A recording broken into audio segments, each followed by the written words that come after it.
You all know that elections are about choices, and I think it is clear that the Arkansas Democratic primary voters have a clear choice in this election.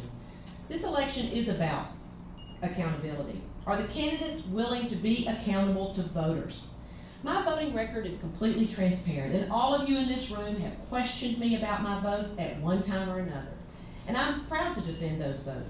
But there is an unanswered question in this election that I believe voters deserve to have an answer to, and we've heard it today. DC labor unions have made themselves an issue in this election by spending over $4 million of their workers' hard-earned union dues in Arkansas on behalf of Bill Halter, attacking me on TV. I don't know how much they have spent attacking me in mailboxes and telephones. They're attacking me because I don't agree with them on their #1 legislative priority, the Employee Free Choice Act, or card check.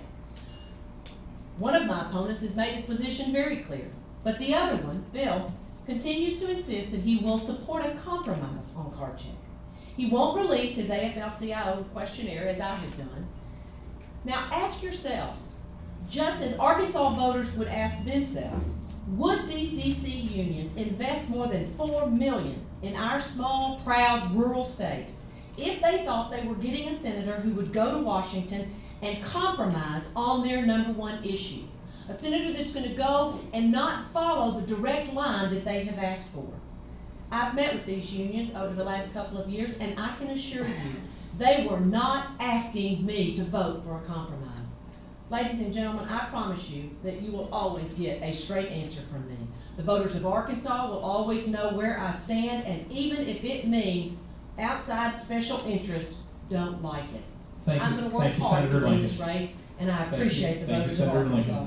Lieutenant Governor, you have 2 minutes and 6 seconds. Thank you. A great privilege of serving as Lieutenant Governor is I've been able to travel the state from Lake Village up to Rogers, from Blytheville down to Texarkana, points all in between. And what I've seen out there and heard from folks directly is how frustrated they are with Washington and the system in Washington and the Washington way as it exists right now. You know, Washington let Wall Street run our economy right into the ground, and then now is patting itself on the back for fixing the problem that has already happened and has wrecked our economy. It's done nothing for the millions of folks who are unemployed. It hasn't helped in terms of the folks whose homes are being foreclosed upon, and it certainly is not restoring the retirement incomes of folks who have seen their retirement accounts crushed. Now, Senator Lincoln just addressed labor money, but I think it's fair to ask, for all those years when health insurance companies and executives were making campaign contributions, why were they doing that? When Wall Street was making those investments in campaign contributions, why were they doing that?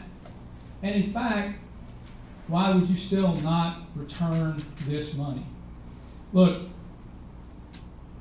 we can stand up to special interest. I've demonstrated that here in Arkansas, but the fact is the scholarship program that we pushed for had a lot of special interests that were opposed to it. We didn't get it out of the legislature, so we had to take it straight to the people. And as a result of sticking to principle and fighting hard, we now have a program that's going to provide a scholarship, a $5,000 scholarship, to any student in Arkansas that achieves a 2.5 grade point average. I've fought attempts to privatize Social Security. I did that while not being paid. I was paid to do that as a Deputy Commissioner of Social Security, but after I left, I did it because it was the right thing to do.